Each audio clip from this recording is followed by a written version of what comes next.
Cantt Kharian गए तो वहाँ भी थाने को ताला लगा हुआ था। थाना पहले मिल नहीं रहा था, रसाई भी नहीं थी। थाने को ताला बड़ा मायूब सा लग रहा है मुझे सुनकर। मुझे खुद नहीं पता चल रहा था कि ये थाना है या कोई कोठरी है या क्या है, क्योंकि एक बड़ा सा ताला था। फिर बताया फिर कि आप अपनी वाइफ को बुलाएं। 1 घंटे बाद उनसे क्रॉस किए और ये 4-5 घंटे हमारा ज़ाया करने के बाद उन्होंने कहा कि हमारा वकूआ ही नहीं है, हमारी हदूद ही नहीं है। फिर उसके बाद हम सिटी लाला मूसा की तरफ आए। मेरी ऑन कॉल 15 मैंने बहुत 15 की हैं, इतनी कॉल की हैं कि मैंने अपनी लाइफ में कभी अंदाज़न कितनी 50 के करीब मैंने 15 पे रिसीव होती थी? रिसीव होती थी, बात होती थी और हमें डाइवर्जन दी जाती थी कि आप यहाँ पे डाइवर्ट होके चले जाएं। आप मुझे कोई डाटा डायल्ड कॉल्स में दिखा सकते हो? जी मैंने स्क्रीनशॉट्स लेके रखे हुए। जूम करके जरा दिखा दीजिए ताकि समझ आए कि ना मैं इल्जाम तराशी कर रही हूँ ना ये शख्स झूठ बोल रहा है कि जी इसने तो की नहीं। ये देखें, ये मोबाइल झूठ नहीं बोल रहा। एक स्क्रीनशॉट है, इसके अलावा एक और है। जी जी कर लें। ये नेक्स्ट। इसमें 8-8 मिनट 10-10 मिनट बात हुई है। आपका नाम दानिश है और आप इनके दामाद हैं। जी दानिश, फर्स्ट टाइम जब ये सारा वकुआ हुआ वो कौन सा थाना था जहाँ आप लोग गए हैं कंप्लेन के लिए, FIR दर्ज करवाने? सबसे पहले सदर खारियाँ गए हम। गुजरात का थाना सदर खारियाँ। जी। क्या रिस्पॉन्स था थाने का?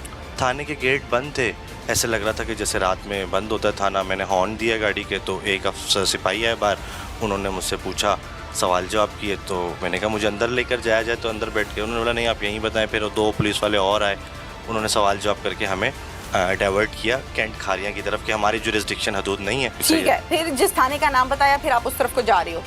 कैंट खारियाँ चले गए हम। कैंट खारियाँ गए तो वहाँ भी थाने को ताला लगा हुआ था। थाना पहले मिल नहीं रहा था, रसाई भी नहीं थी। थाने को ताला बड़ा मायूब सा लग रहा है मुझे सुनकर। मुझे खुद नहीं पता चल रहा था कि ये थाना है या कोई कोठरी है या क्या है, क्योंकि एक बड़ा सा ताला था।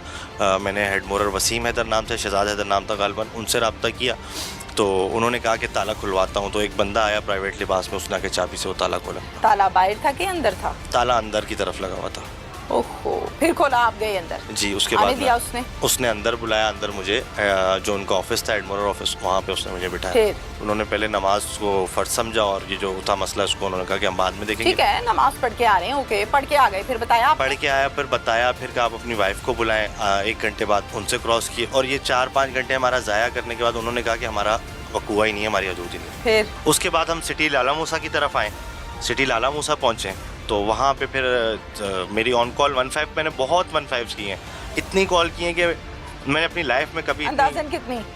मतलब 50 के करीब मैंने 15 रिसीव होती थी? रिसीव होती थी, बात होती थी और हमें डाइवर्जन दी जाती थी कि आप यहाँ पे डाइवर्ट होके चले जाएं। आप मुझे कोई डाटा डायल्ड कॉल्स में दिखा सकते हो? जी मैंने स्क्रीनशॉट्स लेके रखे हुए, ये आप अगर देखेंगे तो दिखाइए मुझे, दिखा दें। ये 12, 13, 14 जब तक हमारी FIR लॉन्च नहीं हुई। जूम करके जरा दिखा दीजिए ताकि समझ आए कि ना मैं इल्जाम तराशी कर रही हूँ ना ये शख्स झूठ बोल रहा है कि जी इसने तो की नहीं। ये देखें, ये मोबाइल झूठ नहीं बोल रहा। एक स्क्रीनशॉट है, इसके अलावा एक और है। जी जी कर लें। ये नेक्स्ट। इसमें 8-8 मिनट 10-10 मिनट बात हुई है। बिल्कुल हुई है, ड्यूरेशन बताई जा रही है। एक में 12 मिनट, 9 मिनट, 9 मिनट, 6 मिनट और 3.5 मिनट। ये इस दौरान क्या बात होती रही है? बताया उनको मसला आपने? उनको बताते रहे कि भाई हम मतलब अपनी कंप्लेन के लिए जा रहे हैं, बजाय हमें एंटरटेन करने के, बजाय फैसिलिटेट करने के, उल्टा हमें हिरासत किया जा रहा है, आपसे बेजा में रखा जा रहा है, हमें टॉर्चर किया जा रहा है। 15 वाले क्या कहते थे? 15 वाले कहते थे, उसके बाद डाइवर्ट कर देते थे कि भाई आप एक काम करें सर, अब जो हो गया सो हो गया, अब आप सिटी लाला मूसा चले जाएं अपने वकूए के अंदर। हर बंदा यही जवाब दे रहा है, सिटी लाला मूसा। ओके, सिटी लाला मूसा चले गए। फिर उसके बाद हमने अपनी एक सादे कागज पर उन्होंने कंप्लेन ली और कंप्लेन आपने अपने हाथ से लिखी थी? नहीं, हाँ, वो खुद कंप्यूटर पे टाइप कर रहे थे। आप बता रहे थे? हम बता रहे थे उन्हें। और जब मैंने उनसे कहा कि इसकी कोई रिसीविंग या कोई चीज़ हमें आप देंगे तो उस पर उन्होंने कहा कि नहीं, बस आपको इंक्वायरी अफसर इसी पे कॉल कर लेंगे। तो मुझे एक ऑफिसर असाइन किया गया, तारिक महमूद के नाम से, समथिंग ASI था कोई। तो उन्होंने कॉल की, उन्होंने मुझसे पूछा, मुझसे डिटेल ली, एविडेंस लिए, सब कुछ ली। 1 दिन गुजरने के बाद वो ऑफिसर चेंज हो गया। हम उन्हें बता रहे हैं कि एक अलार्मिंग सिचुएशन है कि एक बंदा मिसप्लेस है, स्टेट की जिम्मेदारी है, स्टेट उसको मतलब प्रोटेक्ट करे। इसके अलावा फिर उसके बाद दोबारा दूसरा ऑफिसर आया, इतरत मलिक साहब, जो सबसे ज़्यादा इसके अंदर जिनकी गलती, लापरवाही कह सकते हैं, जिससे लाश की तजलील भी ना होती माइक और पास कीजिए। जिससे मतलब ये मर्डर होने से रुक सकता इतरत था। नाम बताइए पूरा। इतरत मलिक नाम था गालिबन उनका, ये सब इंस्पेक्टर। Sub inspector. थाना कौन सा है? थाना सिटी लाला मूसा। सिटी लाला मूसा। ये आपकी एप्लीकेशन के बाद की सूरत हाल बता रहे हैं आप? एप्लीकेशन FIR अभी नहीं हुई है एप्लीकेशन। क्या कहते हैं इतरत साहब? इतरत साहब कहते हैं कि मैं इनका ऐड में, हमारे पास इतने रिसोर्सेज भी नहीं है और मैं इनका ऐड दे सकता हूँ अखबार में कि किसी को अगर मिले तो वो फला फला नंबर पे इतला दे। तो मैंने बोला उनका ज़हनी तवाज़न बिल्कुल ठीक था, वो फोर्सफुली अगवा हुई हैं या इसके अलावा मैं कुछ नहीं कर सकता। इसके अलावा मैं कुछ नहीं मैं अखबार में ऐड लगा देता हूँ, इसके अलावा मैं कुछ नहीं कर सकता। भाई अखबार वाले से रब्ता नहीं किया उसने पुलिस वाले से रब्ता किया है। आपकी ड्यूटी ऐड लगाना नहीं है, आपकी ड्यूटी ट्रेस करना है। आप पुलिस वाले हैं, आपने काम करना है। फिर उसके बाद मैंने रात उनको फिर कॉल की। मैंने देखे सर, मैंने खुद से ट्रेस आउट कर लिया है उस जिस बंदे के ऊपर ये शक जाहिर कर रहे हैं, उसका नंबर, उसका डाटा, उसके घर का एड्रेस, और हम पर्सनली जाके उनको रिक्वेस्ट भी करके आ गए हैं कि अगर आप लोगों से ऐसी कोई बच्चे से गलती हुई है तो उसको आप रिजॉल्व सॉर्ट आउट कर दें बैठ के। हम कोई भी लीगल एक्शन नहीं लेंगे। बच्चे से गलती होगी? बच्चा कहाँ से? जो वो लड़का जो जिसको हमने इन्होंने नॉमिनेट किया, जो आप लोगों का मुल्जिम है। मुल्जिम है, अगर उसने किया है कोई, आप मतलब बिठा दें उसको हमारे साथ और जो भी है खत्म करें बात, खत्म करें। हम कोई कानूनी कार्रवाई नहीं चाहते, ना क्या करेंगे। कहते थे उसके घर वाले? उसके घर वाले बैठे ही नहीं थे।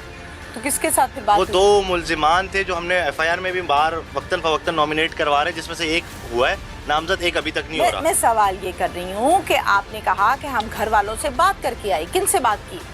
वो अपना रिश्ता जाहिर कर रहे थे, कोई कजन जाहिर कर रहा था उससे, मतलब यंग लड़के थे, यंग ब्लड था। घर के अंदर बात हुई? घर के अंदर किसी बड़े से हुई? मैंने उनसे इंसिस्ट किया, मैं आप लोगों से बात नहीं करना चाहता, आप कम से कम उसकी वालदा या वालिद को बुलाएं। बात नहीं हुई भाई, आ गई। उसके बाद मेरे फोर्स करने पे उन्होंने वालिद को बुलाया। वालिद चंद सेकंड हमारे साथ बैठे और एक कॉल का बहाना करके वो कमरे से निकल के क्या चले गए। कहते थे? बोला हमें कुछ भी नहीं पता, हमारा बच्चा खुद लापता है, हम तो खुद FIR करवाने जा रहे हैं कि हमारा बच्चा लापता है। सर 4 दिन बाद हमारी FIR हुई थी, तो उसमें कहीं ना कहीं कोताही तो थी ना। वो मुझे पता है, आपके मतलब मुझे समझ आ रही है, आपके इतराज आप जरूर होंगे, आप करते रहना। जितनी आपकी उम्र है उससे ज्यादा मेरी जॉब है, नौकरी है, ये अच्छी बात नहीं है। आपकी इल्जाम तराशी नहीं खत्म हो रही है अपनी। इल्जाम दराशनी में हकीकत बयान कर रहा हूँ। हमारी मीडिया पे तस्वीरें चल रही हैं सर, वो तो आप लोगों ने खींची थी। और मेरे पास आप मेरी किसी बात को दुरुस्त ना समझे। मैंने कब कहा आप गलत कह रहे हैं? बात आप खुद बेहतर समझते हैं ना। देखो मैं तो तफ्तीशी हूँ, मैंने तो उसको पकड़ कर तफ्तीश करके सारा मामला हल कर दिया। आप अपनी शिकायत करते नहीं, क्योंकि आपने बहुत तो आना नहीं है, मुझे पता है। नहीं, आप करते रहेंगे। आप मुझे बताएं, लाश हमने मैंने और अशरफ साहब ने लाश निकाली ना, और वो स्वीपर ने, कोई आगे नहीं बढ़ रहा था हमारी मदद को।